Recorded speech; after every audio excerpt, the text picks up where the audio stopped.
Nepotism की सारी debate में अब पूजा भट्ट ने भी करारा जवाब दिया है। उन्होंने कंगना से कहा है कि अगर नेपोटिज्म होता तो तुम फिल्म इंडस्ट्री में कैसे होती, महेश भट्ट ने ही तुम्हें लॉन्च किया था। इसके अलावा उन्होंने बहुत सारी बातें कही है। उन्होंने कहा है कि सड़क 2 में भी जिसने म्यूजिक दिया है वो कोई बॉलीवुड इंडस्ट्री से नहीं है बल्कि बाहर से है, और ये सारी चीज़ें उन्होंने अपने अकाउंट पर लिखी है। क्या कहा है, मैं हिना कुमावत आपको बताती हूँ। पूजा भट्ट ने लिखा, मुझसे कहा गया कि आप नेपोटिज्म पर बात कीजिए, और मैं एक फिल्मी परिवार से हूँ और एक ऐसे परिवार से हूँ जिसने जो है बहुत सारे टैलेंट्स को, एक्टर्स को, म्यूजिशियन को, टेक्नीशियन को लॉन्च किया है पूरी फिल्म इंडस्ट्री में। और मुझे ये सारी डिबेट सुन के सिर्फ हंसी आती है और कहा जाता है facts don't find takers, fiction does. फिर वो आगे लिखती हैं, there was a time when the Bhatts were, जैसे कि सोनी राजदान ने लिखा कि एक समय था जब कहा जाता था कि हम एस्टैब्लिश एक्टर्स को काम क्यों नहीं देते, हम हमेशा न्यू कमर के साथ काम क्यों करते हैं, ये सवाल उठाया जाता था। और आज जो है नेपोटिज्म की बात हमसे की जाती है। Google and tweet guys and want even say think and speak. फिर वो आगे लिखती हैं, as for Kangana Ranaut, she is a great talent, if not she wouldn't have been launch by Vishesh Films in Gangster. Yes, Anurag Basu discovered her but Vishesh Films backed his vision and invested in the film.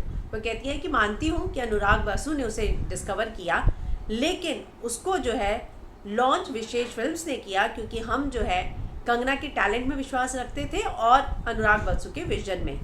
Know small fee, here is wishing her the very best in her all her projects. तो वो कहती हैं कि मुझे कुछ वो नहीं है, मैं उसको विश ही करती हूँ कि आने वाले प्रोजेक्ट्स भी उसके अच्छे रहें। और पूजा भट्ट आगे लिखती हैं, सड़क 2 जो है will give birth to a brand new talent in the form of Sunil Ji. जी हाँ, a music teacher from Chandigarh who came to our office with no prior appointment, a dream, a harmonium and a brilliant song called इश्क कमाल। और उस गाने को हमने सड़क 2 में ले लिया है। तो ऐसा नहीं है, हम आउटसाइडर्स को ब्रेक देते हैं। और जब ये एक म्यूज़िक पर्सन आया हमारे पास बिना अपॉइंटमेंट के, लेकिन उसके पास एक टैलेंट था, एक अच्छा गाना था, हमने उसे भी ब्रेक दिया है। वो आगे लिखती है, तो ये नेपोटिज्म शब्द से किसी और को जलील करने की कोशिश करो दोस्तों। The people who have found their way into the movies through the spring board we provided over the decades know what we stand for, and if they have forgotten it's their tragedy not ours. Have a great day. तो ये उन्होंने डाला है और आगे डाला है ये वाली picture, you are the sky everything else, you are the sky everything else it's just the weather.